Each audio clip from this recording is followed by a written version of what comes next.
A magazine commissioned me to photograph a sunrise.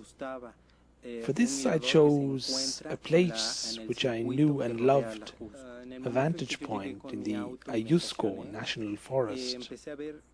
I parked my car and waited for the dawn, when I recognized an orange-colored light down on the slope in front of me.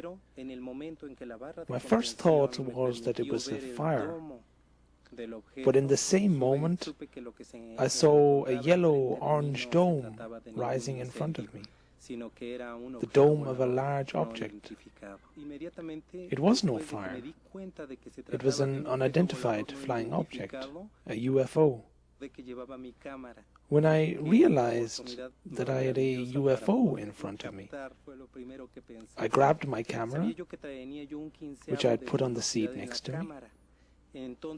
This was a unique opportunity. I was very excited. I wanted to be sure that the picture doesn't blur when I exposed it. So I put the camera on the top of my steering wheel, held it firm in my hands and pressed the trigger. That's how I banned the object on film. Just when I transported the film, the engine of my car died off. First it was shaking, then the lights went off. In this moment I shot the second photo with a longer exposure time, when the object was moving upwards. Now I got even more excited, jumped out of the car, leaned on its door to have a support, and shot further photos before the object was shooting off with a high speed.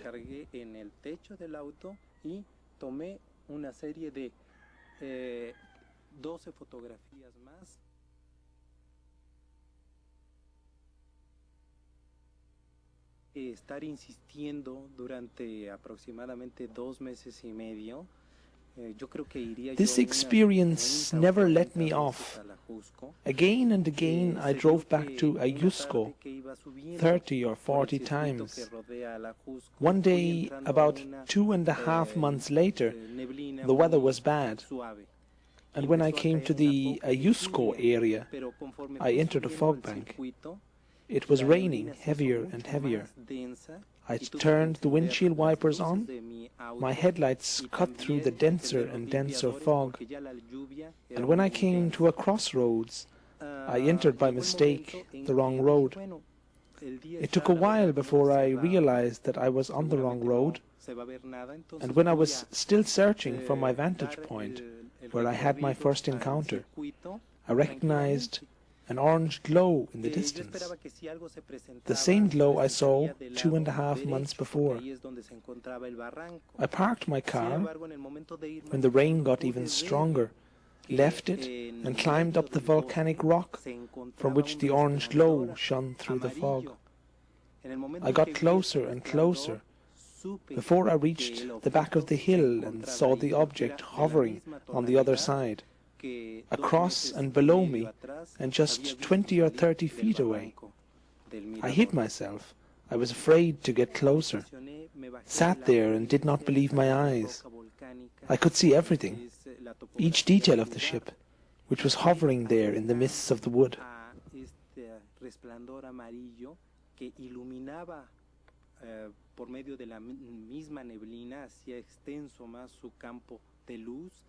One of the things I consider most important were my feelings.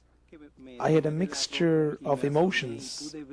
I was very happy and afraid at the same time, because I did not know what would happen.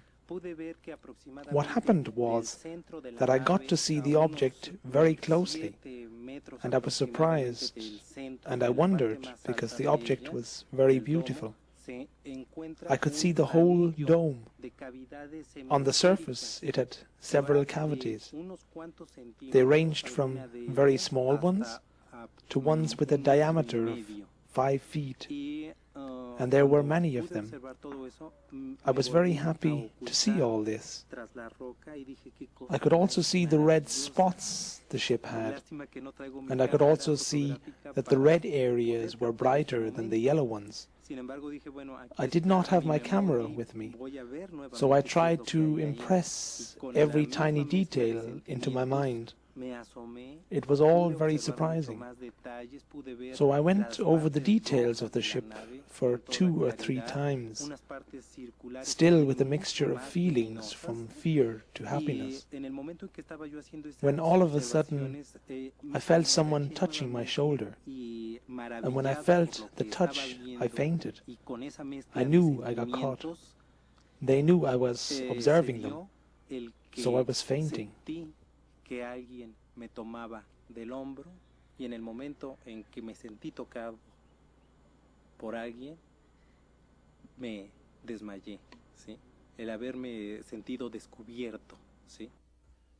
When I recovered, I first saw, and then I could hear, and at last I could smell, and what I smelt was the odor of the woods. And then I remembered what had happened. Once I remembered what had happened, I was shocked, because my clothes were completely dry. This meant that something else must have happened in between. Completely bewildered, I looked around. I looked down again to see the UFO, but it was not there anymore. It was completely dark already. I climbed down the hill on which I was, and I got to the road and finally to my car. It was difficult for me to find it, since there was no path down from the slope. Eventually I got into my car and turned on the lights, when I realized that there was another car parked in front of me, about 30 feet away, a red Volkswagen Caribe. From there, a young man came out, walked towards me, and when I put my window down, the guy said, "Hello, how are you?" I replied, "Hello, I'm fine, thank you." And the man said, "If you want to know what you lived through this evening, I will wait for you tomorrow, where the circuit in Ayusco divides in 2. Be there at noon." Si quieres saber qué fue lo que viviste el día de hoy, te espero en donde se divide el circuito del Ajusco en 2.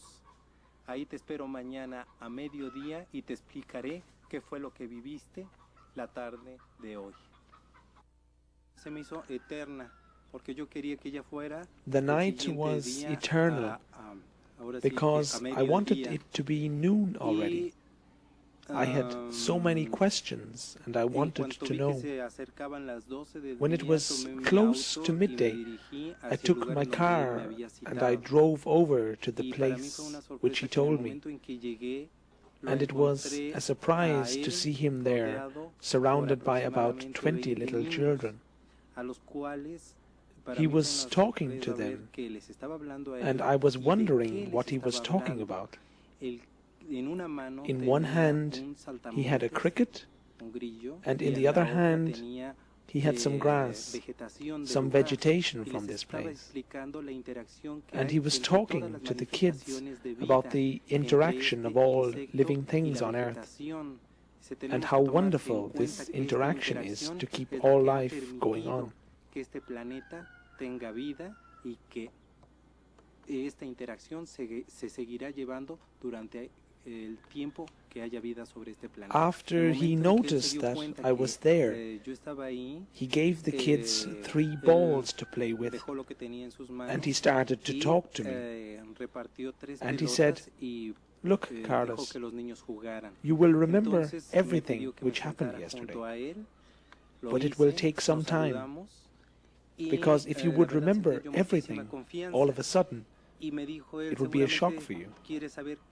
But when you remember, you know where to find me." Porque si lo recordaras todo de momento, sería verdaderamente un shock para ti. Me dijo, y en el momento en que tú hayas recordado todo, sabrás a dónde irme a buscar.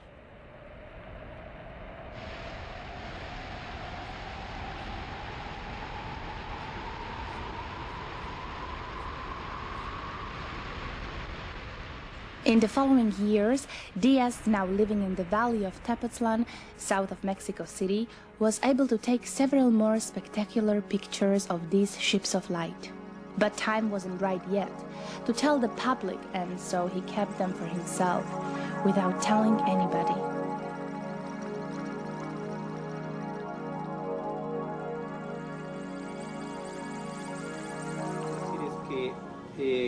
A partir de ese día, but what he can tell you is that from this day on, he contado con una maravillosa amistad con estos seres. He has been having this great friendship with these beings. Una amistad que para mí merece todo mi respeto. A friendship that is based on respect. Y todo mi cariño. And all his love. Por lo que me han mostrado. For what they have shown him. De este nuestro maravilloso hogar. Of this our wonderful home. Nuestro planeta Tierra. Our planet, Earth. Que como ellos me lo han dicho, as they have told him, es un verdadero oasis. It's an oasis en el espacio. In space.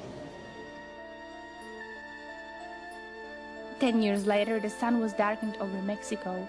During the eclipse of July 11th, 1991, thousands of witnesses saw strange craft in the skies.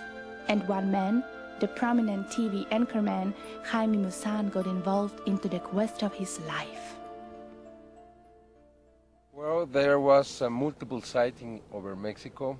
That day we had a total solar eclipse, an eclipse that occurs every 676 years. It's an eclipse of the series Saros, and it's very important in the history of Mexico. We didn't know that at that moment, but what people knew is that they were going to have a big show. They took their cameras out, and at least 15 people in Mexico City were able to record, besides the eclipse, a UFO hovering over Mexico City. These persons, Guillermo Arguin, took the video to a newscast called 24 Hours that night, the July 11th night, and was presented as a strange object hovering over Mexico, but nothing else. Then with that video, I went to the second program of Nino Canun, and I asked the people, if you record the eclipse, please look carefully, because probably there is the same UFO in your tape. We received more than 50 videos. And in 15, we think there is the UFO, and we decided to check 6 of them, and we got exactly the same kind of object. It means that it is not the invention, it's not a hoax of one man, it's something that was in Mexico there. From that moment to now, I have been receiving videos from many people in Mexico, and so far we have collected more than 1,000, probably 1,500 videos. The Mayan Codex, the Códice Dresde. In that codex, we found that there is a table of eclipse, and they knew that in July the 11th, 1991, that's more than 1,000 years later that was written, this codex, they knew that was going to be an eclipse on that same date. And there was a prophecy, a very strong prophecy over this eclipse. It said that it was going to be a big change in Mexico or the world. The new lords were going to come, and the old lords were going to be killed, or they have to leave, because the new order was coming back. They say also that would be the eclipse of going back to the roots, to the Indians, to the indigenous. It was named the Sol of Quetzalcoatl. Also, it was named the sixth sun. The Aztecs were the sons of the fifth sun. We are the sons of the sixth sun. And in the sixth sun, besides the new order is going to come, we were going to meet with the lords of the stars.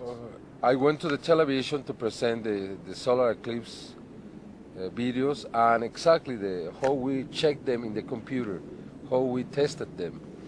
And then Carlos came to me on October the 31st, 1991, and he said, Jaime, I didn't see you in television, but many people told me that you were testing material. Would you like to test these photographs? And then he showed me 4 of the best photographs I have ever seen in my life. And I said, where did you take this? And then he started to relate this story. And I said, yes, I want to check the material. I think it's a very interesting case. And we will do it, but very slowly. That's when we started. On December the 3rd, just a month later, he asked me for a video camera. And with that video camera, he was able to record at least 6 videos that we have, and they are extraordinary. Besides, he has been taking more and more pictures, and I think the evidences so far are that is one of the most amazing cases ever. We have... A mí me despertó. Yo salí al jardín de la casa. Again, I had this sensation in my solar plexus, as I always have it when they appear. I got up. It was 3:30 in the morning. I grabbed the video camera Mr. Musan has given to me. I went into the garden of my house when I saw the ship hovering over the city. In my first video, you see the ship over the north of Tepoztlan. I filmed it, and you can see how it hovers over the city, making these shaking movements. I filmed it without a tripod, tried to get reference points into the image when it suddenly disappeared.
But I still had the feeling that this was not over yet, because I still had this sensation in my solar plexus.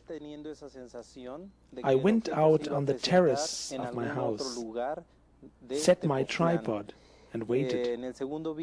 Suddenly it appeared again, this time much closer, in the direction of Santiago de Tepoztlán. It was the second video I shot on the 3rd of December, 1991. Ese video fue tomado el mismo día 3 de diciembre de 1991. In the next video, I used my tripod again. Therefore, all visible movements are those of the object, not of my camera. I again had this sensation and went out on the terrace when the object appeared in the sky directly above me. I wanted to extend the legs of the tripod, But I did not manage to do that anymore. So suddenly it appeared, and as I lay on the ground, zooming in and out, and one time I knocked against the tripod. This time you see all details, the different fields of light, the changes of the intensity of the light, and the pulsating center of the object. I was able to zoom in so closely that the whole frame of vision of the camera was filled. So close was it. It was a misty day. The air was very humid. The light was shining through the nightly fog.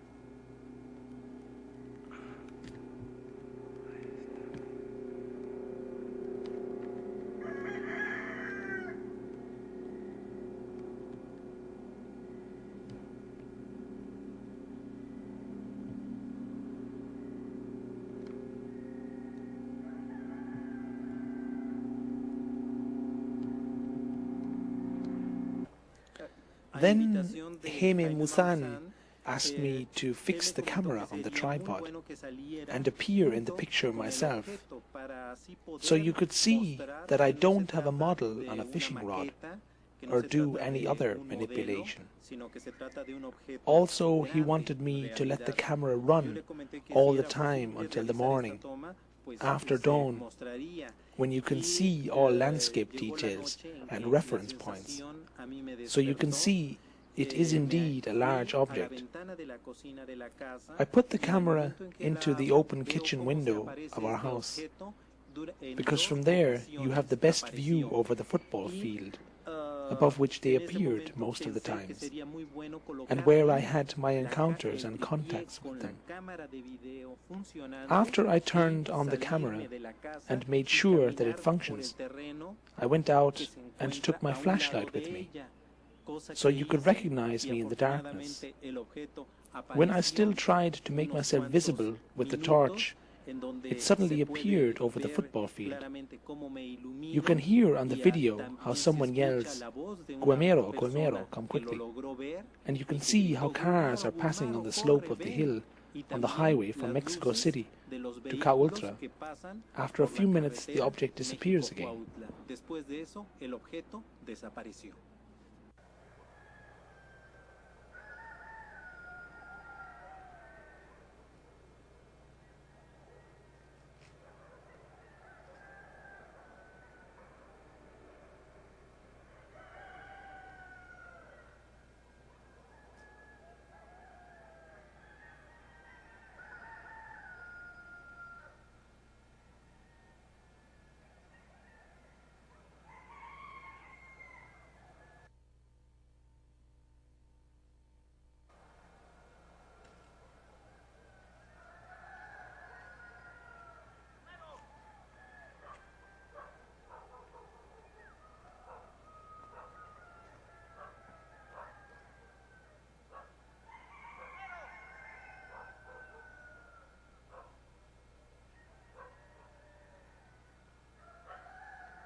Ahora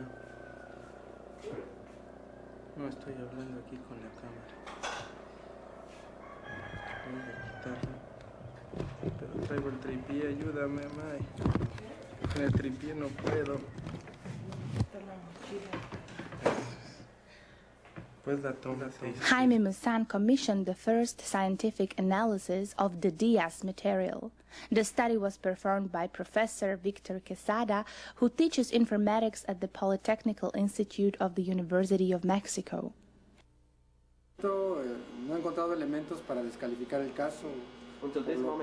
Until this moment, I did not find any elements which could discredit the case.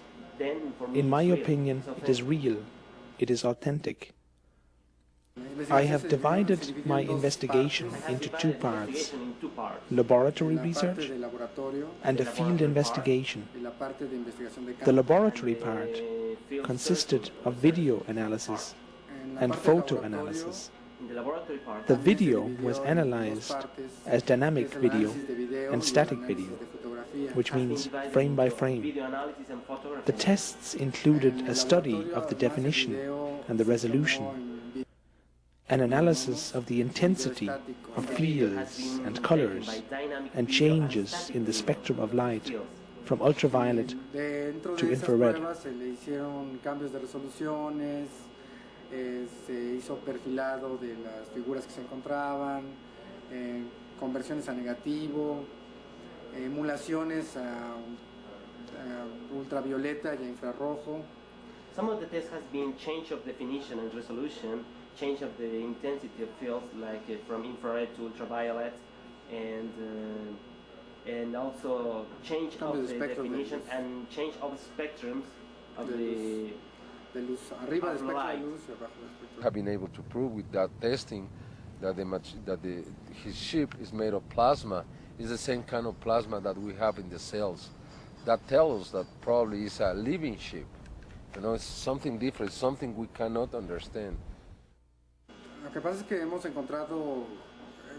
We have found two principal types of objects: the smaller ones, with a diameter of 36 to 45 feet, and the big ones, with a diameter of about 120 feet.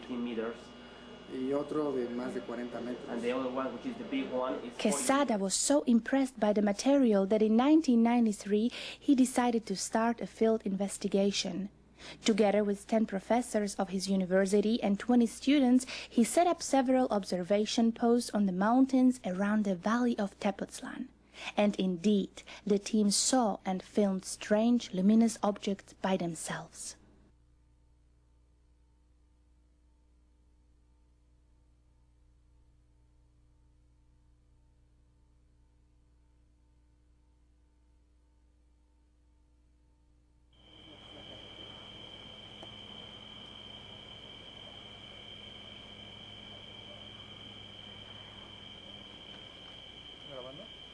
Sí, estoy grabando. Tengo deslumbrado un ojo y no puedo grabar. Pues no sé por qué, pero yo creo que metió la luz de la cámara en el ojo.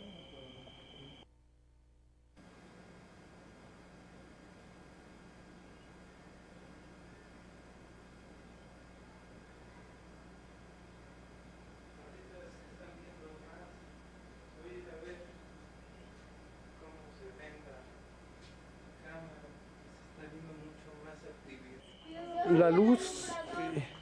¿Cuánto tiempo lleva, Víctor? Lleva 8. Como 2 horas.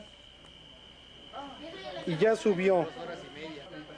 Pero esta luz lleva ahí ya más de 2 horas. Y voy a abrir el zoom. Todos pensamos, nos concentramos en la luz. Margarita ya se subió. Mis alumnos tuvieron una experiencia muy fuerte. My students have had a very strong experience. One night, an object nearly landed, and many of them got really afraid, ran away, and had several accidents. It caused a panic in one of the camps. We had to seize the project. I think more evidence than this is impossible to obtain. So more proof than this is impossible to ask for.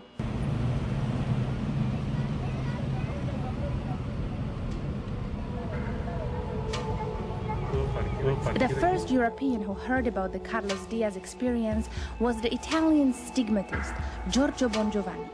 Bongiovanni, who claimed he received the marks of Jesus during an apparition of the Holy Virgin in Fatima, Portugal, believes in the existence of beings of light, and for several times saw luminous objects in connection with his visions.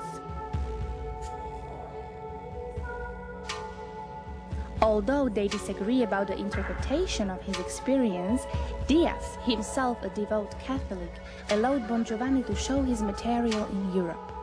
Through Bongiovanni, the German historian, cultural anthropologist, and UFO researcher Michael Hesseman learned about the case and decided to start an independent investigation. When he visited Tepoztlan the first time in June 1994, Hesseman was sure that if the case was real, he would find further witnesses who must have seen these large luminous objects over their city at the times when Diaz took his films and photographs.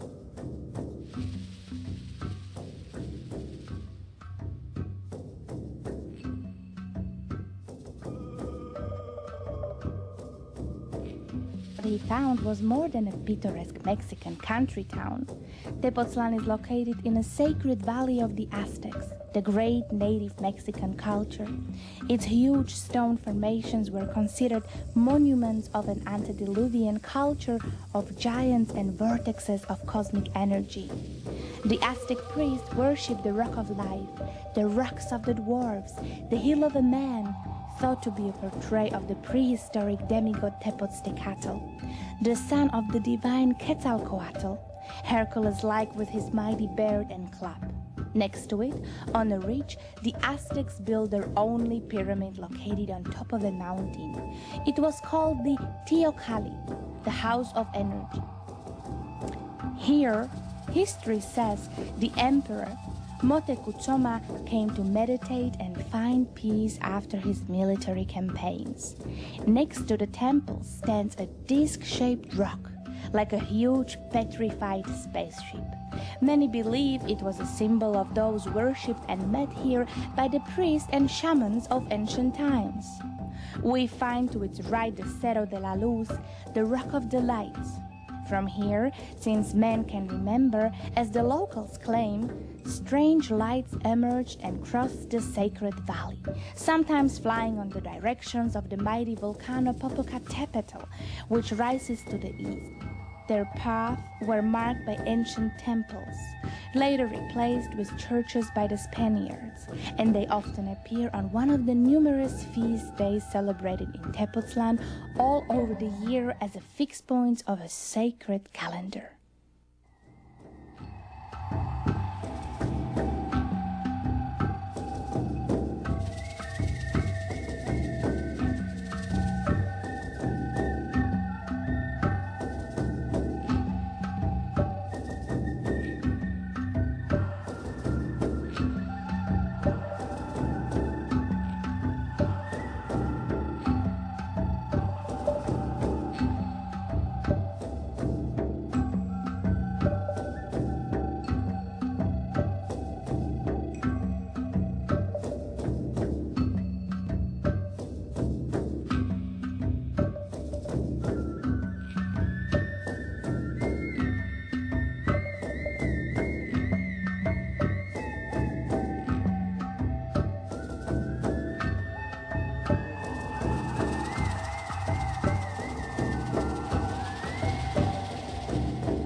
I think these lights are something very important because already our ancestors, our grandparents, told us about them. But in those days, they did not have much means to study them. It was considered normal to have them here, and I think they are here, as many people believe, people who know, because this is an energetic point on this earth, because of its geological composition. So they come to charge their batteries. Y realmente pues nosotros lo hemos visto, así como nos lo platicaron nuestros abuelos, también nosotros lo hemos observado. Que llegan a Tepoztlán porque está sobrecargado de energía. I know they come because Tepoztlán has an overcharge of energy. They come to charge themselves with this energy. That's a long story, going back very far. I studied it since many years. This goes back to the time of Christ. I'm studying it from the times of Christ.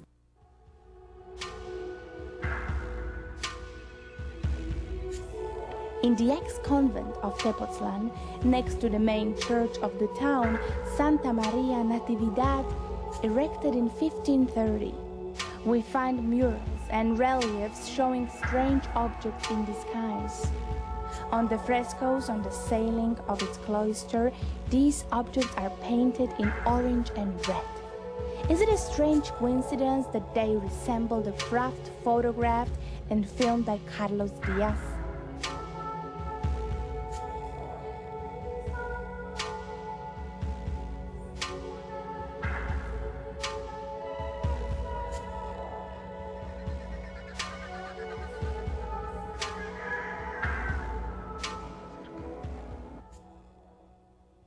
In its neighborhood lies Amatlan, the place where, according to an Aztec legend, Quetzalcoatl, the plant serpent, the mythical hero and founder of the Mexican culture, came down from the skies, lived and taught his people.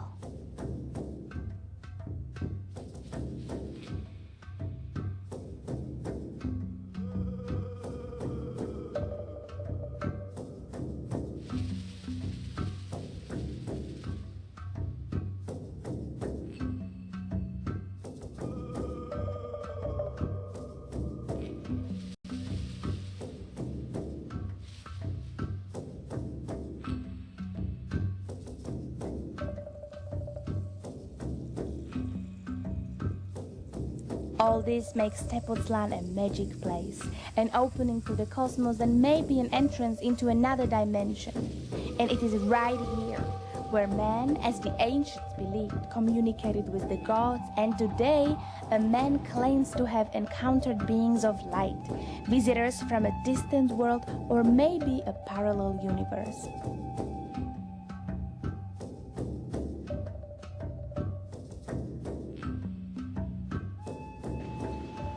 In what form do the contacts happen? ¿En qué forma suceden los contactos? A mí hay una sensación muy especial que se me presenta a esta altura del plexo solar. There is a sensation concentrated in the plexus, in the solar plex of his body. Es una sensación como cuando uno está fuertemente enamorado. It is a sensation very much alike when you are tremendously in love. Y esta sensación me despierta. And this sensation sometimes wakes him up at night.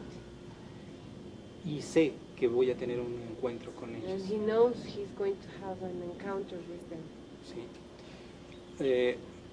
Lo que me agrada de esta experiencia que he tenido, what he likes about this experience he has had, es que la comunicación que ha habido con ellos is that the communication they have been having es como la comunicación que estamos teniendo tú y yo en este momento. Is just as we are now.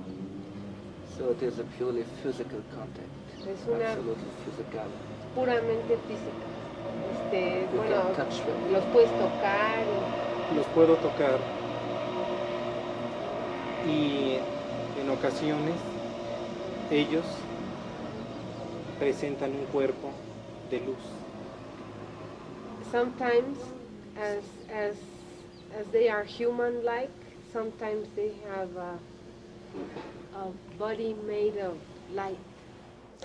I have seen the UFO that Carlos has photographed and videotaped only once.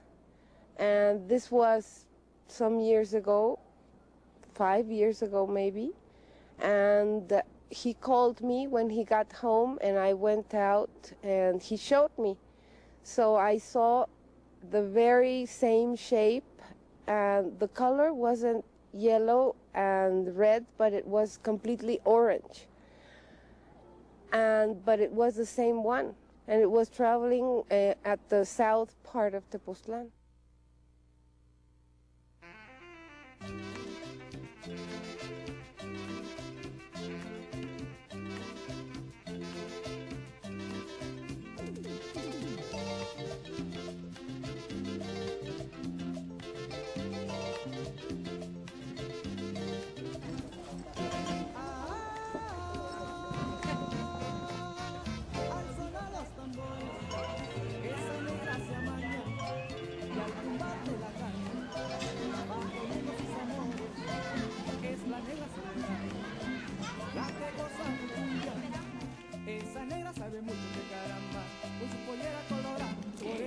The first step in Hesseman's investigation was to determine if independent eyewitnesses exist, if others saw what Diaz filmed so closely over their city.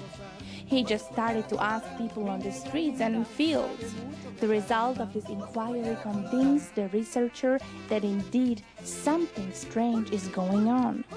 More than half of the Tepoztecos, the citizens of Tepoztlán, claim to have seen the very same orange-reddish shapes of light.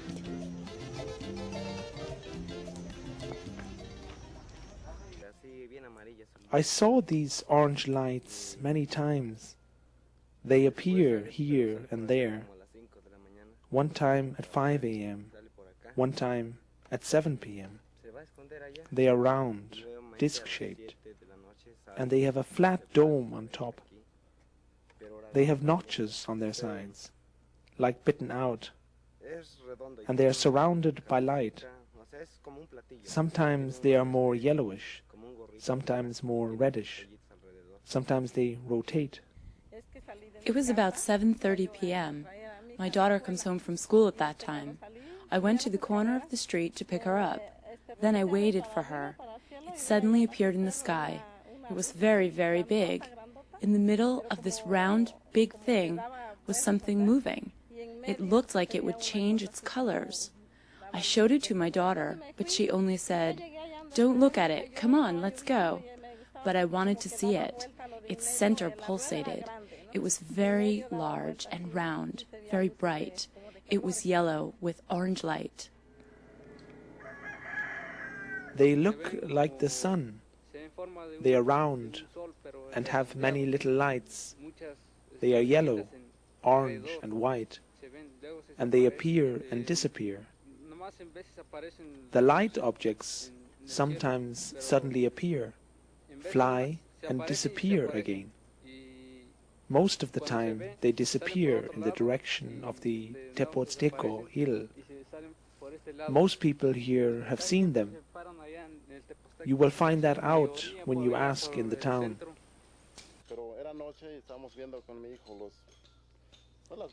One night we saw this light in the mountains. We observed it through our binoculars. It was very bright, pulsated in red and orange, but was mostly red. It looked like it had landed on a hill. It was a round object. For several minutes it stayed there, then it suddenly disappeared.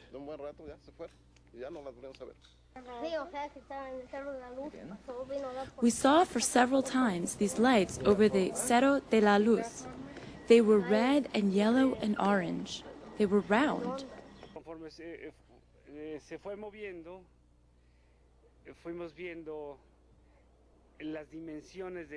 We were driving in a car when we saw this big object, as big as a bus or a truck. It was very large. It was shining in a very bright, intense light, red and yellow.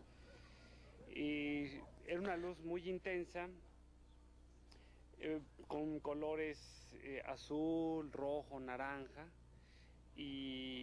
pero lo más sorprendente es que no hacía ruido.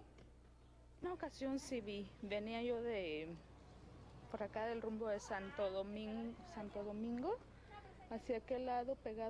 It was around 7:30 p.m. when I saw a strange luminous object standing on the Cerro de Hombre. It was an orange-colored object, round, very, very, very bright, and very, very, very big. It was brighter and bigger than an aircraft light. It came down slowly and eventually lighted up the whole area where it was landing. It was staying there for 15 minutes. I was together with another sister of our order. It came, stood there, and suddenly vanished. It was orange-colored, very bright, round, and big. Y después mi compañera con la que iba también la vio, pero a mí la verdad me dio miedo. O sea que nada más era así redondo, pero cosa grande. Era algo grande. It was hovering here above the trees, not too high. It was a large orange-colored disc, and suddenly it disappeared. Una ocasión, pues con su esposa estaba yo platicando y lo vi más o menos en el Cerro de la Luz. One time during my training here, I saw such an object over the Cerro de la Luz. It had exactly the shape and the colors as on the photo. It was round and consisted of yellow and red light. I saw these objects several times over the rocks and hills, one time in this direction, one time over there, another time over Zematzin, always at night, one time at 8 p.m., one time at 4 a.m. Yes, they are identical. They have these red and yellow lights, and whenever they appear suddenly, all the dogs start to howl and bark.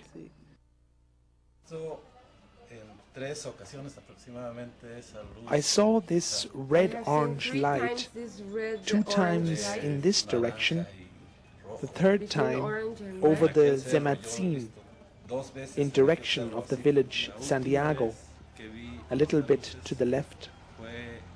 This was 2 months ago. The sighting lasted for about 3 minutes. It was gliding, wobbling, went up and down. Another time was at 9 p.m. My wife was there. My mother was there. We saw how this luminous object moved down slowly and jerky before it suddenly disappeared. All of a sudden, in a break of a second, it just disappeared. My wife was with me, my mother was with me. Entre los tres estuvimos observando esa luz, pero se movía muy despacio We saw this light moving very slowly. Sí, después down, desapareció. And it disappeared. Se fue en una fracción de segundo. In a fraction of a second, it just se apagó y ya it just went left.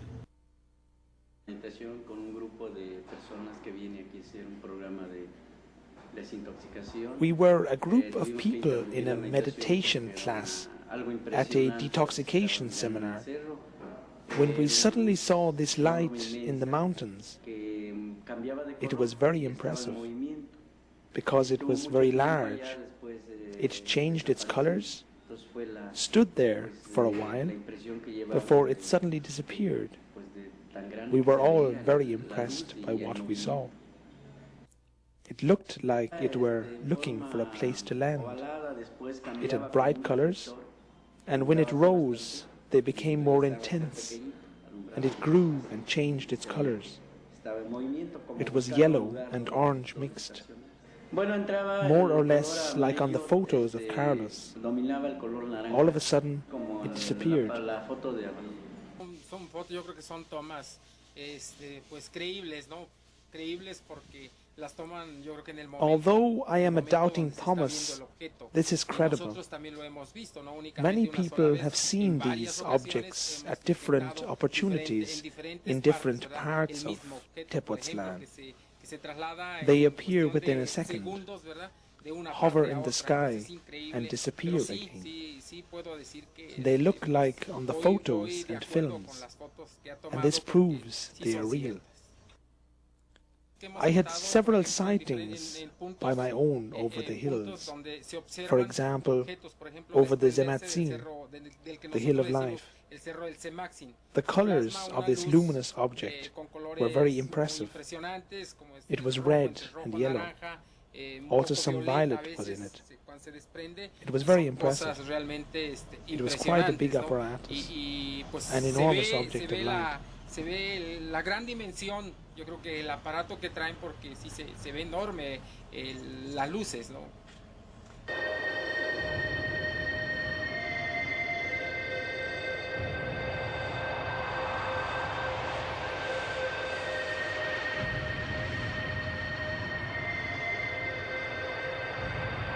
Brillante.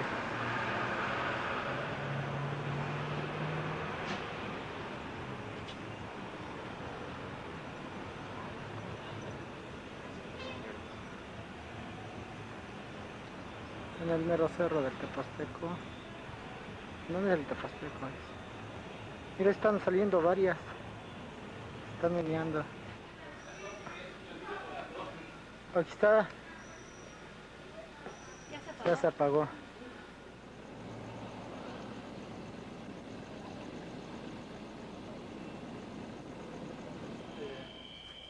Un carro, ¿no? No.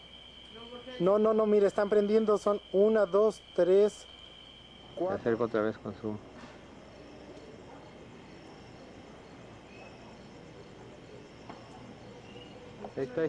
Ahí está, bueno, fuertísima. Es una bola y ahí está la luz, Es del mismo lugar la luz. Yo veo una bola impresionante con esto, ¿eh? No, es una lucecita. No, pero aquí se ve una bola, estoy grabando. Ahí está arriba. Otras dos, pero grueso. Ahí hay varias. Sí. Me voy a salir un poco de zoom porque son demasiadas luces. Y ahora sí hay demasiadas luces. The largest airport of Central America is Mexico City's Benito Juarez International Airport. Its air traffic controllers receive radar data from a whole network of stations covering all of the highlands of Mexico, including the Sacred Valley. Hesseman decided to inquire there. And indeed, the air traffic controllers confirmed that their radar regularly detects unidentified targets over the area of Tepoztlan and its neighboring city, Cuernavaca.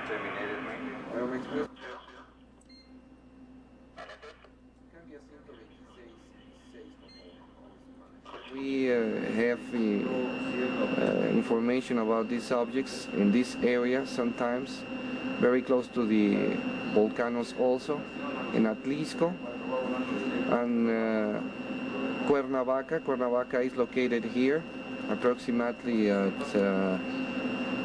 35 or 40 miles south of Mexico VOR, Mexico Airport, and sometimes we have activity there at this point. But it's near Tepoztlan. Yes, it's very close to Tepoztlan. We have activity, more activity in this place than in other of the Mexico around this one.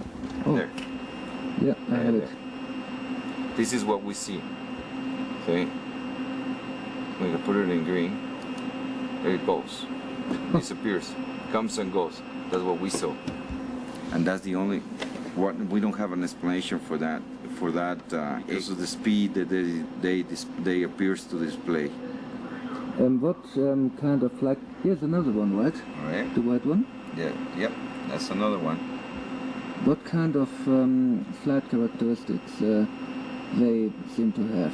See, like this, with these 2 minus vectors, this aircraft or whatever it is gonna, in 2 minutes he could fly that right to here.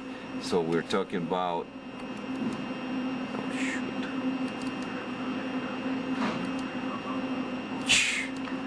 See, he was displaying like this. He was talking about 13 or 14 miles in 2 minutes. But Hesseman only believed it when he saw one by himself in February 1996. I was driving from Tepoztlan back to Mexico City in a taxi when at Viajusco area I saw an orange light hovering over the city. I immediately told my driver to stop. I went out, I got my camera, and I managed to film it for several seconds before it suddenly disappeared. I was very shocked and very amazed by it. My driver saw it too. And I wondered if it might have been an ovni, a UFO. It didn't look like anything conventional to me.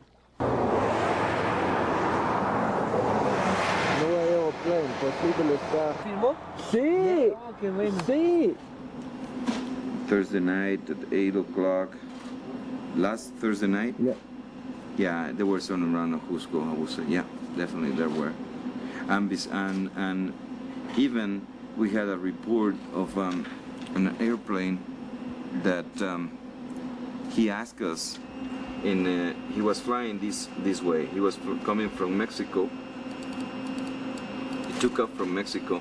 He was going to Guadalajara, so he went like this, going like this, and in this area, around this area, he saw a very bright light that he was asking if that was another aircraft coming toward him.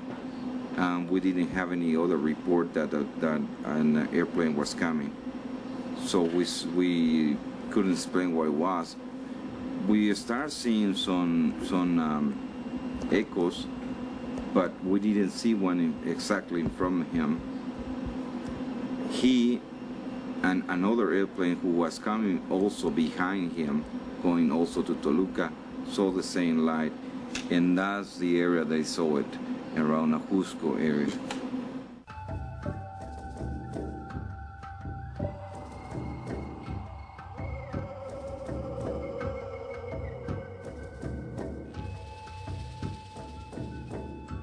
Hesseman was not the only researcher who came to Tepoztlan to look into the case and witness the objects by himself. When I went to Tepoztlan, well, it was with Guido Ferrari of the Italian-Swiss television, because Ferrari had to produce a video documentary on UFOs, and we had chosen also an interview with Carlos Diaz for our trip in Mexico. So we went to Tepoztlan and we had a date with Carlos in his Tepoztlan house.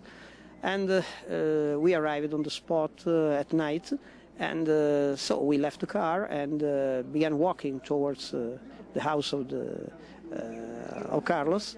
And at that point, I noticed on the roof of the house, well, on the roof, it was just on the roof in the sense that the perspective showed it on the roof, I noticed a dot of light.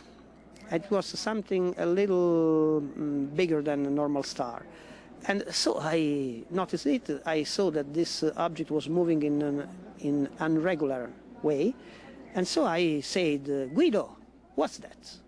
And Ferrari watched and said, oh my God, are you seeing what I'm seeing? Yes, it is. And so at the same time we cried, the cameras!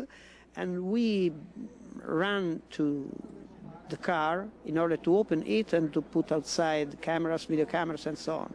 But it was too late, because in half a minute or something more, this dot of light switched off, simply. It disappeared. It was in December 1995. I was visiting Carlos Diaz together with Roberto Pinotti and Daniel Munoz. It was evening, about 8 p.m. There were many stars in the sky, and suddenly a bigger star started to move, which of course was strange, so we observed it for several seconds with an open mouth. The star was coming down like a falling leaf, going left and right and left and right, like a pendulum, but not symmetrical, and then it suddenly disappeared. I had opportunity to saw the plasma ship in Tepoztlan in 2 different occasions. This was 1.5 years ago, but 1 month ago we have another sighting over Tepoztlan. We was working with a TV crew from the United States when we saw a very bright light over the hill of light, maybe 20 seconds. Was a very bright, very yellow, reddish yellow in color, just appear over the hill of light, hovering the top of the hill with a very slow movement, and later just disappear. Was very few time, just 20 seconds, but was very, very clear. It's exactly the same ship that we saw in the Carlos photographs and videos.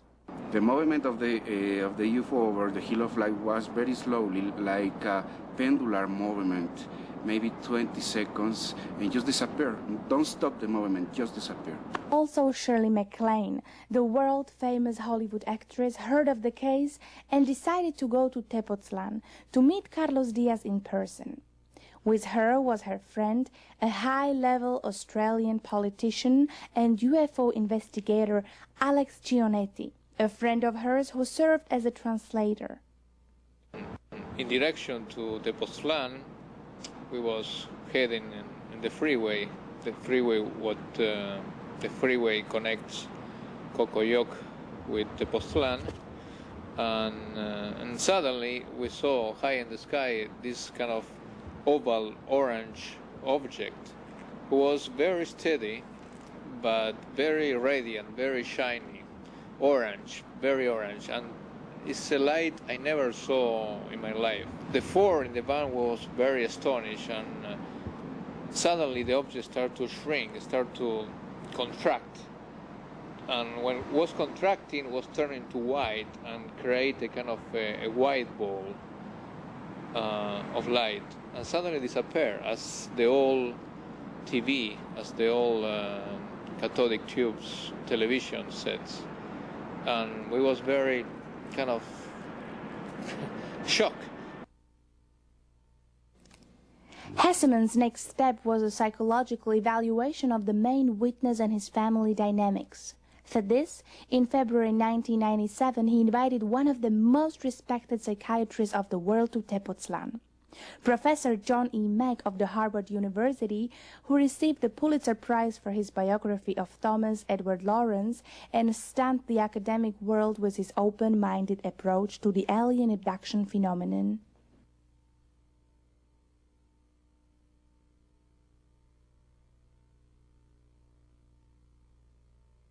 Experience from the beginning. Perfecto. La sensación a esta altura del plexo solar. I have a sensation in my solar plex. De amor. Yes. I have this feeling of love in my solar plex. Me despierta. It wakes me up in the middle or whatever. And he had to cross some other lands to get to his. So he said, all of a sudden, daylight, like daylight. And he said, something, ¿verdad? Dijo que se le apareció una luz en el cielo, así arriba de su casa con Toño. Sí, dijo, me amaneció. Where did you see? Which time was like the most, beautiful, or the most, wow, ooh, that's a special one, like the most special time? ¿Cuál vez ha sido, de todas las veces que has visto ovnis, cuál es la que más te ha impresionado, la que más te haya causado así una sensación de wow? Así de repente se volteó, abajo era plateado y arriba era dorado. It was going that way, and he said, and the upper part was golden, and the bottom was silvery. Uh-huh. And what did you think when you saw that? ¿Y qué pensaste cuando viste? Nada. Where do you think it came from? ¿De dónde crees que viene? No sé. You don't know. Do you imagine? Where do you imagine it? ¿Te puedes imaginar? You want to? No te puedes imaginar, muy Bueno, del espacio. From space. From space, huh? Y más emocionante. Todos han sido emocionantes. They've all been exciting. They've all been exciting. Pero uno que más te haya impresionado. Cuando vino el Grupo Sol. When we visited the Grupo Sol in their camp up there in the mountains, Esa vez suddenly a bright, very intense light appeared. One of the researchers saw it, a bright orange-colored light. It was moving up and down very fast, like the light of an EKG. After a short while, another, even more intense light appeared over the mountain. It was orange-colored, and it slowly came down. También casi al mismo tiempo apareció una luz del cerro, de una pared del cerro, una luz muy intensa que se fue encendiendo. Después esa luz subió así y ahí se estuvo así mientras que pasaban el otro disco anaranjado por esta parte y los otros por allá. Se hizo más chiquita, pero después encendió y se fue bajando lentamente hasta que llegó al mismo lugar de donde salió y ahí se quedó, pero muy pequeño. Y ahí siguió un rato y después ya se apagó. Very important as witnesses for the quality and truthfulness and sincerity and genuineness of their father as a human being. And that is very powerful testimony. In other words, you're with those boys, and you cannot believe, and you see their relationship to their father, and you cannot believe that they are children of a man who is a dissimulator. When Dr. Mack showed him a photo taken by Diaz, his neighbor remembered seeing the same object several years ago at El Xingu, the very same place where Carlos took the photo. I saw this luminous object. It was enormous. It was about 11 at night. I was with a friend.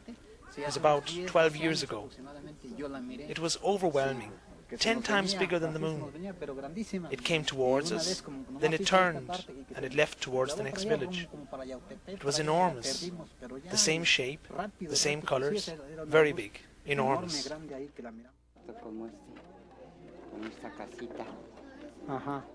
I saw one up there near our house. It was a disc, round, the colors of the sun, orange, yellow, bigger than the moon, also with some red in it.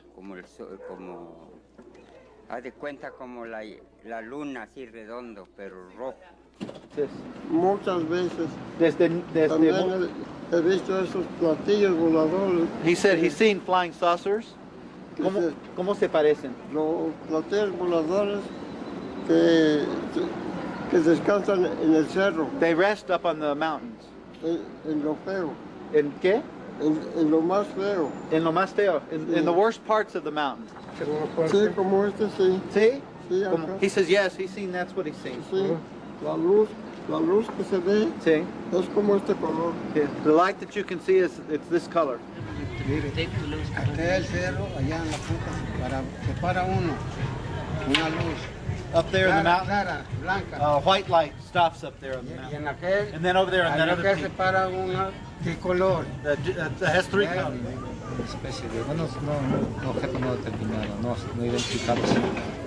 A light came down. ¿Era de noche? Sí. A light came down into the mountain from the sky. About 11:30 at night.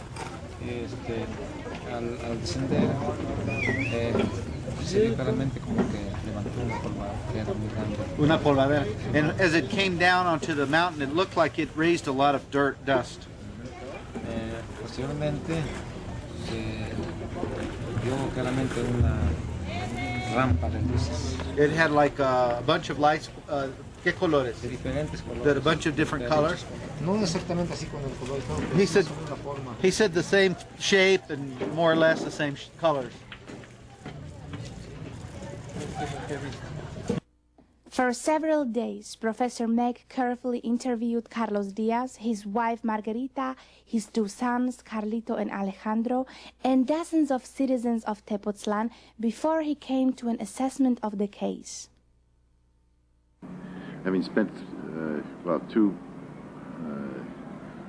really 2.5 days with him and his family, I think he's a credible witness. He calls himself a witness, and he doesn't like to be called a contactee or abductee. He's a witness, and he's a credible witness. I haven't found anything about him that would lead one to believe that he would make up a story or doctor photographs or tapes. He appears to be about what he says he is, a kind of visionary experiencer. What impressed you most during the 3 days? What convinced you most of the authenticity of the case? Well, mainly spending time with him and his family and getting to know him and Margarita and the boys, and just feeling that this is a man not capable of the kind of dissimulation of which he's been accused. By dissimulation, I mean faking photographs, faking videos. I'm not technically competent to assess those aspects of the work, but he doesn't seem to me someone that would be inclined to do that or motivated to do that. He's not someone who's very good at looking after his own financial interests, for instance. He's still quite poor. They're finishing up a room in their home. He has, with all the unusual material he has, he's profited little from it. If anything, he's been overly generous with his own creative material, in the belief, rather naive belief, that if he just shares his truth, that it will be taken in a wholesome way. It seems like a caring, sincere family man, and not somebody given to lying, distorting, fraudulent behavior, this kind of thing. It seems almost unthinkable, having gotten to know him as well as we have in these days, that he would be capable of that.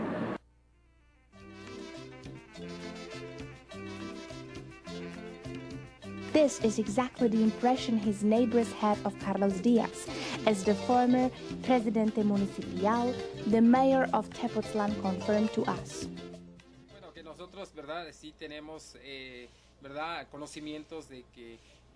I think we all here believe in the story of Carlos Diaz. He's a good man. His work is very serious, and I think he's doing his job very well. What he photographed was seen by us many times. Did you ever hear anybody reporting about Carlos carrying models, lamps, any indication that he might fake the material? No, I don't believe that. There's no way this could be possible, since nobody ever reported anything, and we ourselves have seen the very same object in different times and occasions, so we know that this kind of machine really exists. Did you ever see me? I was looking at Carlos with his camera I saw Carlos and his camera when he videotaped one light in the sky. It is good that he is working with his camera, that he films these objects in the sky. It's good that Carlos is working with the video machine to videotape these objects.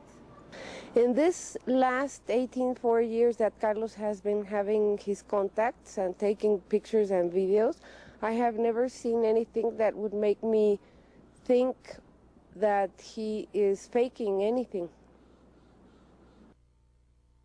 From a human point of view, really Carlos seems a honest person with a normal life, a normal family, and normal problems. And and as Guido Ferrari said, if he is an hoaxer, we don't understand anything as far as psychology of witnesses is concerned. What convinced you most that the Carlos Diaz case is real? Himself. He's a so simple man. He's a very nice, honest. He's very honest. He's a very good friend.